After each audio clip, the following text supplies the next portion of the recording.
Je lis du livre de Daniel, chapitre 6, au verset 20, ce qui suit. En s'approchant de la fosse, il appela Daniel d'une voix triste.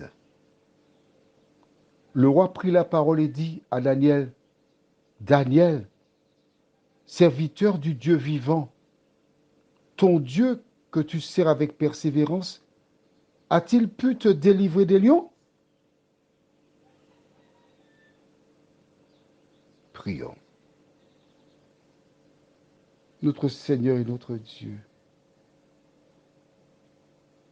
merci. Merci pour la foi. Merci pour l'assurance que tu nous as donnée en Jésus. Alors que nous prendrons connaissance de ce verset pour l'étudier, que l'Esprit nous éclaire, nous dirige, nous t'en prions, au nom de Jésus et pour ta gloire éternelle. Amen. Je relis le verset 19. Le roi se leva au point du jour avec l'aurore et il alla précipitamment à la fosse aux lions. Pour ceux qui n'ont pas fait le service militaire, on sait que les premières lueurs du jour, c'est à ce moment qu'on est fatigué parce que toute la nuit sans dormir, ce n'est pas évident. Et voici que le roi va précipitamment. Donc, il marche vite. La Bible ne dit pas courir, donc je ne peux pas dire courir, mais il marche assez vite pour qu'on entende les bruits des pas.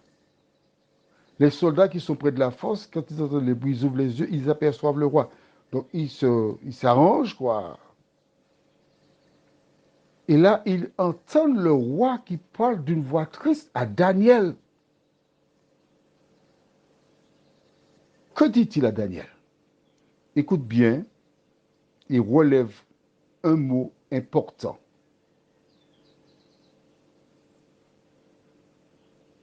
Daniel, serviteur du Dieu vivant, ton Dieu que tu sers avec persévérance, a-t-il pu te délivrer des lions? En clair, est-ce que ton Dieu a le pouvoir de te délivrer des lions? Est-ce qu'il peut faire ça aussi parce que tu m'as parlé de ton Dieu, de ce qu'il a fait par le passé?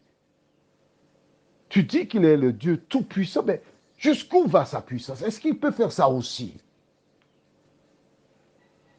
D'accord? Maintenant, lorsqu'on jeta Daniel dans la fosse, la fin du verset 16, le roi déclara, puisse ton Dieu que tu sers avec persévérance te délivrer. Dans la tête du roi Darius, Daniel sert Dieu avec persévérance. C'est l'image qu'il a de Daniel. Quelle image tes collègues ont-ils de toi? Quelle image Dieu a-t-il de toi? A-t-il pu te délivrer? Les soldats se regardent à l'aide de leur index. Ils portent leurs mains vers leur tête. Tu sais ce qu'ils font.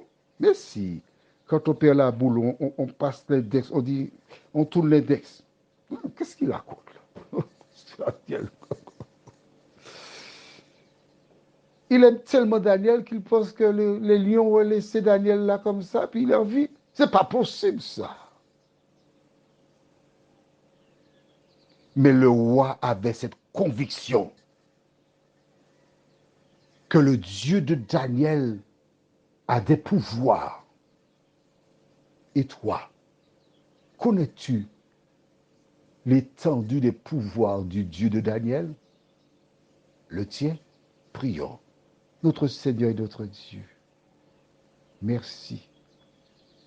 Car à travers cette histoire, tu nous montres qu'un homme qu'on appelle païen, cet homme-là avait une idée de l'étendue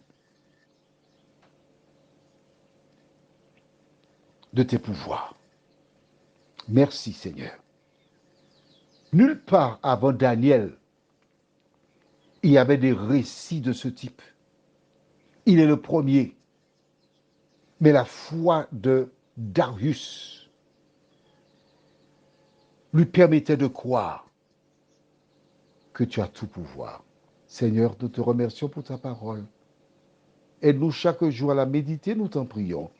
Au nom de Jésus, pour ta gloire éternelle. Amen. Je te souhaite une bonne nuit.